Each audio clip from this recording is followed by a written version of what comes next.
ये भी तो एक काम है। अगर मेरा बस चले तो इस उत्तर प्रदेश के ढोंगी मुख्यमंत्री अजय सिंह बिष्ट को इस गाय के खूंटे से बांधकर पूरे हाथरस से लेकर पूरे लखनऊ तक खदेड़ने का दम रखता हूँ।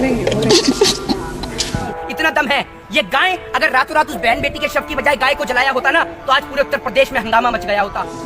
मैंने अपने आज आप देखिए रातों रात उस बेटी के शव को जला दिया जाता है और देश का दुर्भाग्य है ये कि देश के अंदर तलाक एक साल में भले ही 12 होते हैं लेकिन बलात्कार हर 12 मिनट पे हर 10 मिनट पे एक होता है। लेकिन हमारे देश का दुर्भाग्य है कि हमारे देश के मुल्क के लोगों को 3 तलाक के ऊपर कानून चाहिए लेकिन रेप और बलात्कार के ऊपर कोई कानून नहीं चाहिए। शिखर धवन की उंगली में चोट आ जाने पर यह देश का प्रधानमंत्री उसे संवेदना व्यक्त करता है और देश की फूल जैसी बच्ची के बलात्कार को लेकर इससे एक ट्वीट नहीं किया जाता है। कुवैत का शासक मर जाने पर यही प्रधानमंत्री नरेंद्र मोदी उसको ट्वीट करके संवेदना व्यक्त करता है। बहन बेटी के साथ बलात्कार हो जाने पर इसके हलक में न जाने कौन सा फेविकॉल अटक जाता है कि इसकी हलक से आवाज नहीं निकलती। ये योगी के भेष में ढोंगी है, ये राम की आड़ में कंस का खेल चला रहा है, ये कृष्ण की आड़ में कंस का भेष धारण किए हुए ये राम का वंशज नहीं हो सकता। ये कंस की औलाद है इस देश के अंदर, ये रावण का भेष है। और आपको बता दूं कि रावण तो वो था जिसने पराई स्त्री को हाथ नहीं लगाया था लेकिन ये कंस का अवतार है। अरे बहन बेटी की हिफाजत के खातिर तो राजा महाराजाओं के समय में भी 7 समुद्र लांग दिए जाते थे और इन जैसे पापियों का दुष्टों का विनाश कर दिया जाता था। और आज 21वीं सदी के अंदर भी इस जैसा मुख्यमंत्री इस देश के नाम पे धब्बा है। अगर मुख्यमंत्री जी एक बार और कहता हूँ कि अगर इंसाफ ना दिला पाओ ना उस बेटी का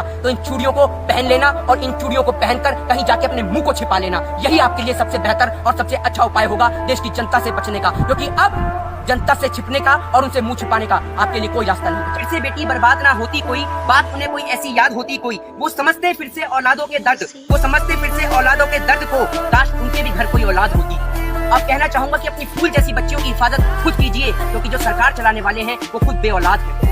आज शायद मैं अपनी भाषा का अपनी मर्यादा का थोड़ा सा पालन ना कर पाऊं, आज शायद भाषा की वाणी को भी मैं क्रॉस कर जाऊं, तो उसका कारण यह है कि देश के अंदर इतनी बड़ी घटना घट गई है।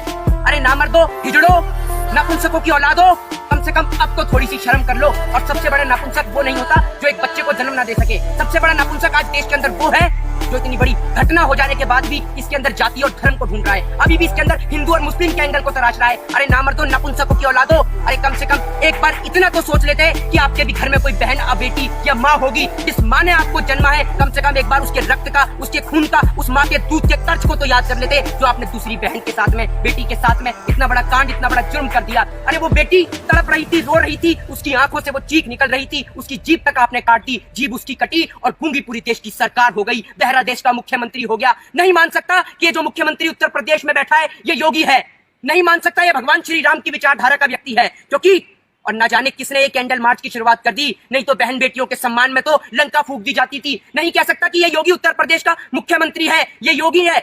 योगी नहीं हो सकता क्योंकि राम को मानने वाले लोग लंका तक कूचकर रावण का विनाश कर देते हैं। और ऐसे राम मंदिर को बनाने से क्या फायदा जिस देश की सीता सुरक्षित और महफूज ना हो। आज सीता के ऊपर जो कांड हो रहे हैं, सरेआम बहन बेटियों के साथ बलात्कार हो रहे हैं और मुख्यमंत्री 25 लाख रुपए में कीमत लगा रहा है?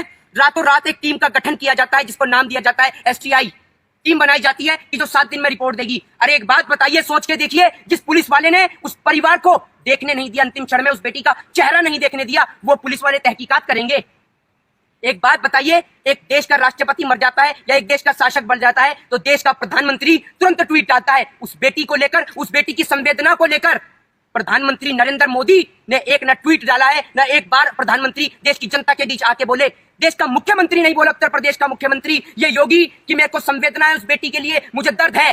कहां से बोलेगा? क्योंकि इनके घर में, खुद के घर में इनके बेटियां नहीं है, ये खुद बेऔलाद हैं, सरकार चलाने वाले ये बेऔलाद हैं। और आज मुख्यमंत्री को कहूंगा, उत्तर प्रदेश के मुख्यमंत्री योगी आदित्यनाथ जी, ये चूड़ियां पहन के बैठ जाइए और आपको कहीं से सूट सलवार और साड़ी मिल जाए तो वो सूट सलवार साड़ी पहन के हाथों में ये चूड़ियां पहनकर घर के अंदर छुप कर बैठ जाइए कोने में, क्योंकि आप जैसा मुख्यमंत्री जो देश की हिफाजत नहीं कर सकता वो मुख्यमंत्री कहलाने के लायक नहीं है। और आप जैसे लोग कभी श्री राम के वंशज नहीं हो सकते, क्योंकि श्री राम वो थे जिन्होंने प्रजा के खातिर अपनी गर्भवती पत्नी को त्याग दिया था। आप तो इतने निकम्मे नकारा हो कि 25 लाख रुपए कीमत लगा रहे हो उस बेटी के दर्द की।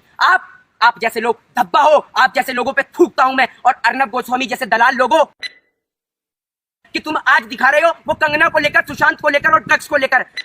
तो इतनी तो शर्म कर लो, उस बेटी की माँ तड़प रही है सड़क पर, एक बार आकर तो पूछ लो कि माँ तेरे साथ क्या घटना हुई है, तेरी बेटी के साथ क्या हुआ। कम से कम इंसाफ के लिए आवाज तो उठा लो, वरना ऐसे चैनलों को बंद करके बैठ जा। अगर हम जैसे लोगों का बस चलता ना तो ऐसे बलात्कार करने वाले लोगों को बीच चौराहे पे गोली मार दी जाती। आज एक बात बताइए, आज कहना चाहता हूं बाबा साहब भीमराव अंबेडकर से भी कि काश आपने देश के संविधान